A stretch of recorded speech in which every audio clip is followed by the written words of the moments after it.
In this video, I have 10 tips on traveling abroad and staying safe. Good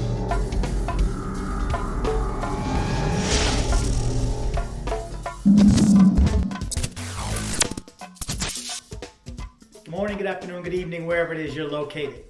This is my safety top 10 list when traveling abroad. Basically just things you need to be aware of, more so than others when you're traveling outside of the US. Number one, carrying money. When carrying money, first of all, don't carry all your money in one place. Don't put all your money in one pocket. Don't put your wallet in your back pocket, as a matter of fact. Don't put your money in your back pocket, your wallet. Don't pat your back pocket. You're going to be a mark if you do. People are always watching. Separate your money, break up your money. Really only take out of your Airbnb or hotel what you're expecting to use for that trip.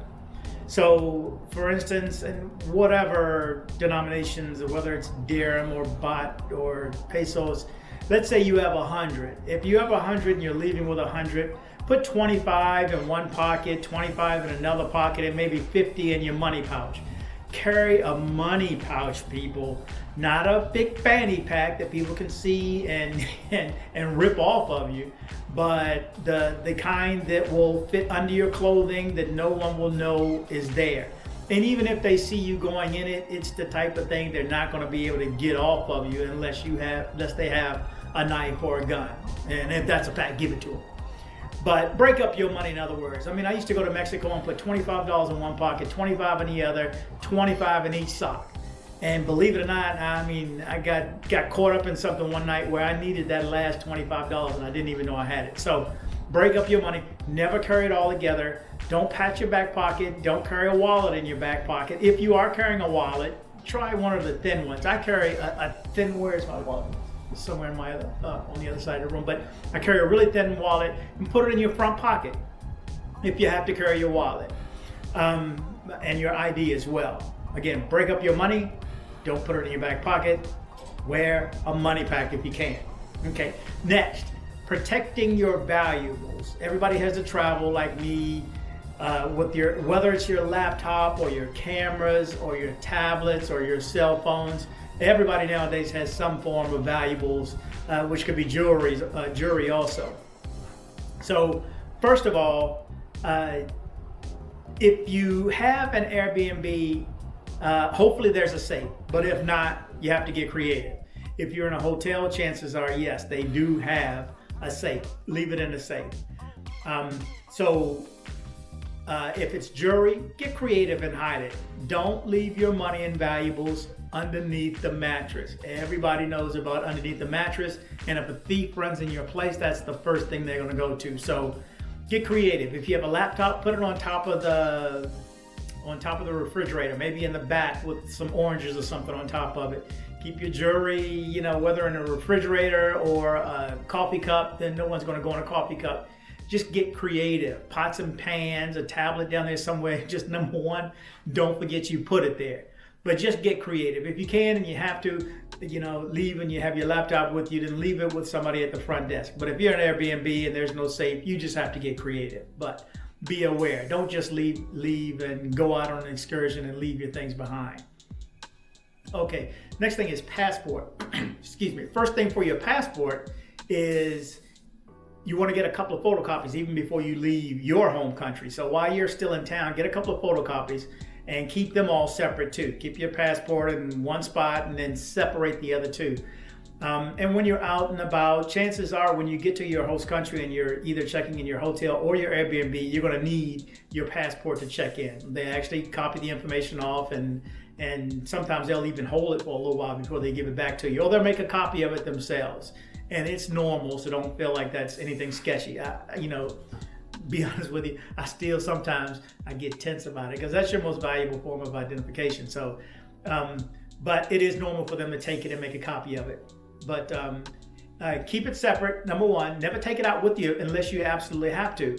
Now, if you're going out on an excursion where they need your identification, then use the photocopy. And here's another thing. If you're applying for a passport or reapplying for a passport because it's expired, then get an ID card if you can. I have one. It's the same size as a driver's license, military ID. Just carry it with you. It cannot be used to fly with, by the way, but it's on the ground. You can use it to get into Canada and into Mexico instead of carrying your paper passport. But if you're flying, you're going to need your paper passport. But for excursions outside the country, I haven't had anybody not accept that as a form of identification. It is issued by the United States government. It shows identification just like your passport, your most strongest piece of identification. It shows identification as well as citizenship as well. So be aware of where you, and hide that passport too. When you're inside, get creative on that too if you have to leave it somewhere. And I'm talking if you don't have a safe. If you have a safe, put it in the safe. Okay, watch your bag. Ladies, if you have a purse that zips, zip it up. If you have a purse that snaps, snap it up. Don't carry money just laying and popping out of your purse. People are going to reach right in or can reach right in and take it. Now, every place is different. Some places are safer than others, but I've been to one, I won't name the country, but it was over in Europe. And let me tell you, you just knew everybody was out to get you. We were in town for 15 minutes. On the train from the airport, somebody got pocketed. So be aware of that. Snap it up, zip it up. Guys, if you have, and also, ladies, if you have a purse, always keep your arm through the hoop. You know, no matter where it is, if it's sitting on a table, keep it on a hoop. It's less liable for it to just walk off while you're, preoccupied. Guys, if you have a backpack, or even girls with a backpack, don't just leave it on the floor under the table. Always keep your arm through it also if it's on the table, or put your leg through one of the hoops if it's on the floor, because it's really easy for somebody to reach under with their foot and slide that over. You're deep in a conversation, or they set you up because they work in teams and someone else will come over and start talking to you. Hey, excuse me, where is this? Did you leave this? And next thing you know, you finish eating and you look down and it's gone. So I highly recommend the Loctote cinch sack. They have a few different models. I have the cinch sack. And it's basically, the ropes that go on your back. It's a thick, it's not fabric, but it has a fabric feel to it. But supposedly you cannot stab through it. You cannot cut through it with a knife. You can't stab it. I haven't tried it.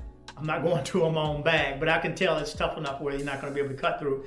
And the straps, I don't know if there's some type of metal mesh underneath it, and as well as, nylon or something, you cannot get through it. Now, if somebody has wire cutters with it, they're going to get through it. Well, who's going to carry around wire cutters with it? They're going to get it at that point. But it's just something else to slow people up. You can tie it to the leg of a table or to your chair if there's a loop underneath one of the holes. Use a big chair just in case they pick up the chair and run down the street.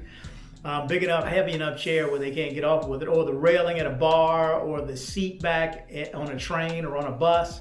It's just that extra step. It has a lock, it's an extra step that you have to do every time you stop and lock it somewhere. And don't leave it under a table either. Just remember where you put these things. But that Loctote cinch sack is the bomb as far as I'm concerned, and I use it wherever I go. Okay, next. Be aware of your surroundings. Have a situational awareness about you. Always, not to make you overly nervous in some of the countries that you go to, but if there's somebody up to no good, they're watching you and they can tell you're a tourist. If you're looking at a map, you're a tourist. If you're always asking for directions, you're a tourist, and they're watching you. So, use a glass. If you think somebody's looking at you, use a storefront glass or a mirror in a car or something, just to see if somebody's behind you, or turn around and straight look. And if there's more than one of you, have the other person take a look, because a lot of times it's people who work in groups and they will be watching. So just be aware of where you go. And when the locals say don't go there, guess what? Don't go. So, okay. Alert your bank account is my next one. Alert your bank account or your bank that you are going overseas. There's a phone number on your credit card. You can call that number and let them know that from the 15th through the 21st, you're going to be in Afghanistan or wherever. And tell them those dates. So if you use your card, it won't get blocked, because it will. Anything over $3, especially for small amounts, they think somebody's trying to use it, because most of the times when people steal your credit card, they use it at the gas station for $1. And, and then they say, oh, it's good. And they start running it up. But so go call the bank. You can also go onto their website. There's a section on all of my credit cards anyway. There's a section where you can go in and just choose the country you're going to and the dates that you're going to be there to and from. So should you need it, then you have it. Let's say you even run out of money and you're, just imagine running out of money and your debit card doesn't work and you need to rely on your credit cards to get some money off of it, and you can't even do that. So, just alert your bank before you leave that you are going to be gone for some time, and give them the specific dates. And even if you're going, we went to Europe, we had to tell them from this date to that date to the 21st, we're going to be here. From the 23rd to the 28th, we're going to be there, and just let them know, okay? So if you do, go over there and you do have to use that instead of your debit card and getting cash out of it, then it still works. Okay. Be aware of the water. Every country is different, of course, but not all water is clean. And don't just be concerned about it in where you're staying, whether it's your hotel or Airbnb or a restaurant. And, ask the restaurant, do you use purified water? You can ask, and, always request a bottle of water if you can. As a matter of fact, as soon as you land, no matter where you're going, you can check in first. And sometimes hotels will leave you. I'm in a hotel now. I'm actually on the road now. But they didn't leave me water in here. I just had to go down and buy 3 bottles at $3 a piece. So when you get there, they may have a couple of bottles of water to get you through the rest of the day. And if there's a couple of you and there's only 2 bottles of water, guess what? You need to go buy some water. So go out and buy, a 12-pack. It just depends. A couple of gallons. Now, here's one thing. If you're in a Spanish country, Central or South America or Spain or wherever, and they speak Spanish, you have to, and you're asking them for it, or you're reading the bottles. Just be aware, and you'll see, or either ask, sin gas? And you go, sin gas? Yeah, I seen gas. I've seen it down the street. No, sin gas, sin means without. So it's just with or without gas, meaning do you want bubbles? Do you want soda water? And I have made the mistake. I think I was in Croatia once and I was somewhere else. What I did, they're always side by side. You can't tell the difference from looking at the bottle, and it's in another language that you're trying to read. All you see is water or agua. So you figure water's water. No, if you like me and you don't want soda water, you need water to stay hydrated. So just make sure you say sin gas, or if they ask you sin gas, say yes. See. Sin gas, no bubbles in it, solely water. But get that water as soon as you get there, and then for the rest of the time you're set. Even if you have to move from one place to another, keep it in that little strap of a couple of 6-packs maybe, where you can carry it all together, or even get a couple of jugs and carry it with you. But be careful. And I did this once in Mexico a long time ago. I got sick from drinking the coffee. I knew to drink the water. Not to drink the water, but I drank coffee, thinking that it's been boiled. This is boiling hot water in my coffee. No, it wasn't enough. I guess they didn't boil it, or it didn't get to a certain temperature. And man, I don't even want to relive that. It was a rough night. So just be careful of the water in the host country, okay? Okay, there are safety in numbers. I mentioned before, if there's some place where people say don't go, but let's say it's a place again, I won't mention any places, but I recently went to a country, and it's a place, that has, let's say, changed over the years. They had some issues before, and supposedly it's been resolved right now. So it was one of those times I didn't want to get tied to a group, because most of the times I'd done an excursion or an adventure with a group of people, it ran long. Instead of 2 or 3 hours, it ended up 4 or 5 hours, and I was like, man, how much coffee I gotta see. Let me get out of here. And you're kind of like locked into it and almost feel rude to escape. So I wanted to do this by myself, and so I did do it by myself. And then you just know, okay, yeah, the police are there, but who's really in charge of that neighborhood. And you just know, there's one way in and one way out that you're aware of. So you have some issues, they can easily alert somebody, don't let you out. So it's the only time I felt really unsafe, maybe 80% safe instead of 100%. Comfortable. I just knew it was time to move on. But I know there were a bunch of groups and all different type of people. So, excuse me, I know if I'd have gone in a group, I would have felt more comfortable. It's just simply, there's safety in numbers. If there's a group of you, you're less liable to be marked. Just like, a lion is after a bunch of smaller, deer. He's going after the one that's wandering off. Hey, what's over here? He's coming after the one that's not paying any attention, and they're going for the weak one too. So, just be aware. Be aware of your surroundings and know where you are. If you have to go to one of those tourist places that when people tell you, be careful over there, then you can go, but go in a group if you really want to go.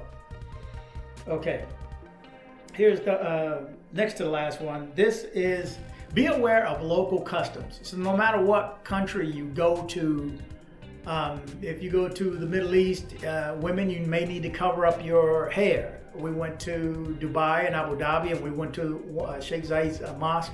And when you go in, the ladies have to cover their hair. And don't walk around in bikinis and flip-flops and things like that if you see all the other women all wrapped up. I read up on a couple other things too, like if you go to Egypt, don't put salt on your food if you're visiting someone's home. That's an insult. It shows that you don't like their food or it wasn't prepared properly. Or if you're in Venezuela, and I read this on Google, if you're in Venezuela, don't show up early. If somebody invites you to dinner at 7, show up at 7:15, 7:20, because it shows that you're eager or greedy. So, some people take things further than you may think they are. You may think it's something that's simple, but some people get, hey, you wait, it can get aggressive over time. I had a cop run up on me in Dubai once for walking out the wrong door. So that was just walking out of the wrong door, and he got heated. Where I was like, this is the universal sign, by the way. Hey, I don't want no problems because I'm in your country. I can't call nobody. I can't get nowhere. It's just me and my girl, which is even worse. So be aware of the customers. I had looked up before I went to Medellin that you should not slam the car door when you get out of a taxi or an Uber. And I've had the driver so much as reach their arm out, as I'm getting out of the car to make sure I don't slam the door.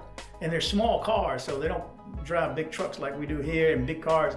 They're tiny, teeny tiny little cars too. A little bit a step above those little electric cars. I don't know how 4 people can fit in there, but anyway, he even held his arm out to hold the door. So I'm very aware to shut the door. Most of the time I have to shut it again or just get it clicking and bump it in. So just be aware. Some people again take things, more aggressively. Let's say they can get aggressive where you thought, that was something simple. So universal sign, hey, no problem, dude. Okay, and my last one is learn a few words of your host country's language. Can you help me find my hotel, or can you help me get a taxi, or where is? Where is important in Spanish. Donde está? On one of my older videos in Colombia, I told you, donde está el baño? Almost every restaurant I go to now, I have to ask, where's the bathroom? Because I want to wash my hands first of all. So you do have to ask. So, ¿dónde está el baño? ¿Dónde está cajero automático? That was one of my first words to learn when I got to Colombia, is how to find an ATM machine. So you should know these because, you can say a word in Spanish that you think is just right now. And I know, wait a minute, I know this is right, but you pronounced it cajero instead of cajera, and they don't get it like we do in English, like boat and I'm looking for a boat. Oh, a boat. No, they don't do, they look at you like you're crazy, like, what are you talking about? And I would assume it could be the same in other languages too. So if you're gonna learn those few languages, learn them correctly. Learn those few words. Donde está is a big one. Where is? Can you help me? ¿Cuánto cuesta? How much? How much is this? You're gonna definitely need those because if you're in another country, you're gonna be buying things. So get those a few words and phrases down before you go, and you should be set. So that is my top 10 safety list when traveling abroad. Thanks to everybody who has subscribed to help me grow my channel. I hope to have 500 subscribers by the end of January. So I appreciate it. So if you can, at the end of this, go on down and hit stop. And if you can, please share the video if you like any of my videos. Again, I'll be back in Guatemala. I have one more trip. I'm in Kentucky now.